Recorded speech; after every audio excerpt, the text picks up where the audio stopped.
It's 20 to 10 on the 2nd of July. I am Joey Only Caribou Weather Dude. Hit like, share, subscribe. Thank you, tell a friend. Guess what? The heat is going to be even hotter than I said last time I made a forecast video, and it's going to stay around even longer than I said it was going to be before. It's National Wildland Firefighter Day. Guess what? We're going to need those guys pretty soon here in BC because the heat is coming. Let's go! This is bad news. My God. How do you think it happened? Wow. I'll watch the video later. Feel the heat. More ice and water. Please dry mopping this. Here's a brand new movie I made, Fire and Lightning. It's got 300 views so far. Isn't that great? 300 views. It's a 42-minute long movie about July 2023. 1 year ago, exactly 1 year ago, what my Wildland Fire crew was doing. Other videos you want to watch, brand new ones coming out, Wolverines in the Wilderness. Some of these are members first, so if you give a small donation to the channel, any donation, you will get free access to some of these sweet videos before anybody else. Here's my good friend Mark Engel's website, Engel's Weather. He's an actual meteorologist, I am not, and he comes on our show, The Meteorological Report, every Thursday night. Pacific Northwest turning up the heat to start July. All-time records possible in California.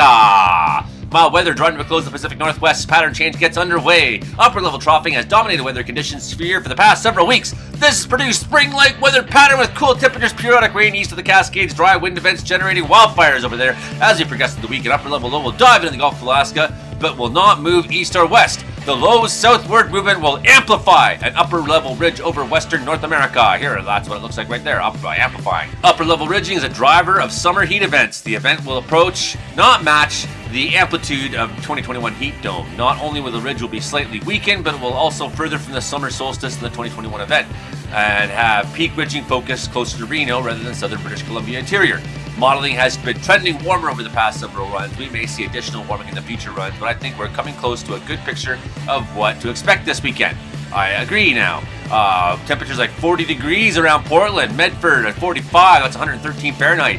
As the typical heat waves, Tri-Cities looks to peak 1 day later. The ensemble means 107 for them. Hermiston will probably be the hottest place in Columbia Basin. Spokane will be insulated. And well, Seattle and Vancouver will benefit from their proximity to the water. They'll be the moderating effects of the ocean will help you, Vancouver. On the other hand, Medford and Redding are poised to get extremely hot. Both cities have a chance of beating all-time records. What's the all-time record? The chance of is a 35% chance of beating 115 degrees, 46%, 46 degrees, the all-time record in Medford, California. Redding, 78% chance of breaking their all-time record, which is 48 Celsius. So we are talking crazy. 49C. Expected for Redding. As noted above, this ridging is more optimal to position to bake California, Nevada, and Southern Oregon than the heat dome. Excessive heat watches and warnings are already in effect for those regions. If the 2021 heat event hadn't happened, we wouldn't even be discussing a chance of beating all-time records in Western Oregon because the heat dome was the record setter. One thing I just can't take any more of is people saying things like, where's climate change now? What happened to climate change? Well, guess what, assholes? It's so hot down south. I mean, we've not been seeing hot weather in BC, and it sucked, but we have the most powerful named hurricane ever right now in Barrel. We've never had a major hurricane form in June before, ever, period. So this barrel is probably going to head towards the Yucatan Peninsula. It's probably going to weaken a little bit as it does, so it may not be the Cat 5 monster by the time it reaches there, but I don't know about for Jamaica. I mean, models have been kind of all over the place. It's got stronger than they expected it would to already, so I don't know, right? I'm not a hurricane forecaster, but there could be a little bit of good news for the Yucatan, but I don't think there's any good news for Jamaica. You're going to take one right on the chin. Just because hurricanes are so cool, let's have a look at this thing moving for a minute. Look at it. So, yeah, heading right towards Jamaica, more or less. It somehow, I got that weird feeling it wants to take a jump north. So Dominican Republic, I don't know. I'm not the official forecaster, but if I was forecasting, I'd be certainly concerned for the Dominican as well. San Juan Islands. We got this next storm in behind there. It's got the chance of also developing into a hurricane. That would give us two major hurricanes. There's only ever been one Cat 5 in the month of July. That's the only time there's only been one ever in history. So as you can see, very, very warm waters in the Gulf there. Very warm temperatures. And we go down, take a look at down south where some of this crazy heat is. California just baking down there, 43s, temperatures like that, 45s, and through the lower states. So some of these same kind of values we're seeing during that heat dome back in 2021 and it wants to do some of the same things. It wants to make a jump north. Maybe it's not going to be exactly as bad as it was last time for British Columbia. I think we're going to get, we're not going to take it in the chin so much this time as we did last time. But when we look at the heat and the way it rolls through, we see that by Friday we're already coming into warmer temperatures than we are experiencing today, at least in the interior. 24s and things like that down in the middle. We watch this heat starting to build its way north.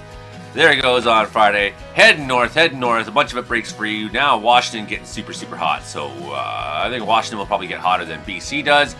But, you know, we'll see about that as the time comes. Look at Saturday afternoon. Now we're getting extreme. Man, look at this. These are 41s. This is craziness, man. This is such hot weather. I don't know how to say anything else other than that. People are still saying, where's climate change now? They're really only looking like at as far as their fence. If you're only looking as far as your own fence and trying to pretend that you have some kind of wisdom or that you can outsmart science or you can outsmart the way the system runs, the way the whole planet works together in conjunction with itself, you cannot. It's just simple fucking mind tricks that you're saying that might confuse somebody else, but not me.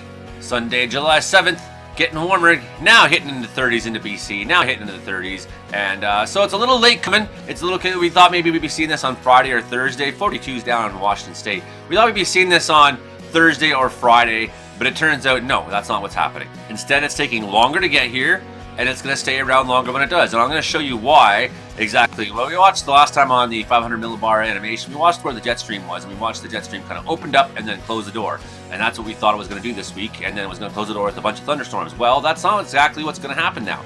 In fact, the door is not going to get closed. Well, I mean, eventually it will, but I can't tell yet when that time will be. Certainly looking at southern BC next week, Tuesday, gonna see some temperatures in the 34. I mean, these aren't crazy values for southern BC. You're used to seeing this, so we're really looking at just a good taste of summer compared to some of the places down south in the United States, how bad they're getting it. So, I mean, that's been going on for quite a while. We've been on the lucky side of things for quite a while. That's gonna sort of continue more or less, even though we're into this hotter weather, drier weather. We'll look at some of the humidity values. We'll look at some of the fire potential here in a minute. So here we go. Here's the jet stream. It's still sitting halfway through Canada. See that ridging going on, and then bam, suddenly we got none of that high pressure developing, and it just opens the door for BC and lets the heat in. Finally lets the heat in while the ridging goes and troughs down into Ontario. They get some of the crappier weather for a change. So today in British Columbia, today's Tuesday, July 2nd, we only have just a small risk of severe thunderstorms. Right now, as things look, we're coming into a period of stability and warmth. Stability and warmth until maybe next week sometime. And if we're just looking at fire weather in Canadian, across Canada, so northern Quebec and parts of northern Ontario looking a little bit bad right now. So we're seeing a bit of a change there, seeing it dig back down, seeing it dry out more and more up there. Yeah, look, in the Northwest Territories, it's bad. It's like the whole province wants to, the whole territory wants to seem to burn right up, you know. It's like, it's just lightning every day, lightning every day, heat. They've been up to 30 degrees up there. I don't understand it, okay? However, BC not looking too bad yet. Well, we're going to see how much that changes if we go ahead to the 9th. This is predictive, so we don't know if it will exactly look like where these values look. But, you know, we're looking at, by the time we come to next week, by this time, but next week, Tuesday, we're looking at things drying out, especially through Prince George region. Looks like the Northeast is going to get drier again. So we're coming back into some situation where there could be some fire weather. The Duff moisture code, things will be drying out all the way through the central interior. Again, that large swath is getting dry. You know, we're going to see some more drought-like conditions through the entire part of the prairies and up into Northwest Territories. Yukon, been seeing a lot of fire activity up there, and things aren't great.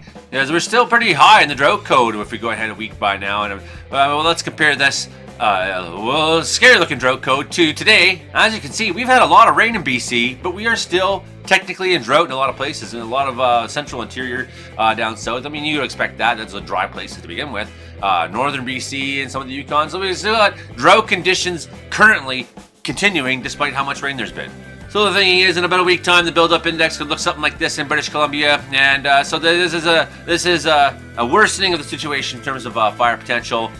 Certainly, when we look to northern, looking up north, and it's bad up there. It's real bad. Well, Ontario, Quebec, maybe you're going to see some improvements. So get through this next week there. Maybe you're going to see some better conditions. But you just look at where the activity's been this week in northern British Columbia, and these are humongous, massive fires that are taking up giant amounts of territory up there. I mean, that's huge. It's so big. Huge part of British Columbia is just this northeast section, right? When you look at the Northern Rockies and then on over, right? It's like you can fit this section of BC takes up like, you know, half the southern interior or whatever, right? It's giant, right? So we got lots of fire activity up there still too. Lots of fire, but the rest of the province looking pretty good for the most part, right? You go to the Yukon, dots everywhere, lots of fires. You can see some of these guys into Alaska have, you know, McDonald Fire there, Gold Creek King, Grapefruit Complex. Those are big fires. Van Hatton, and up to Fort Good Hope in the Northwest Territories this week. You can see that fire really took off and has moved its way eastward, which is good. It hasn't moved towards the town really that much, although some structures were lost. Obviously, pretty good though compared to what could have happened, right? So, I mean, this is what you expect to see. You expect to see these fires move east. That's generally the flow of motion in Canada. So I'm just going to take a second here, look at Humidex values now coming into this heat trend. Humidex values in the 20s for the most part as we go forward in the week. Going to see that drop down further yet, 26%. Sunday afternoon, 25%. We're seeing it dig down, getting drier and drier and drier in the province this week. 22%. So we're seeing that possibility of active fire weather for almost certain coming into BC each afternoon, getting drier than the next.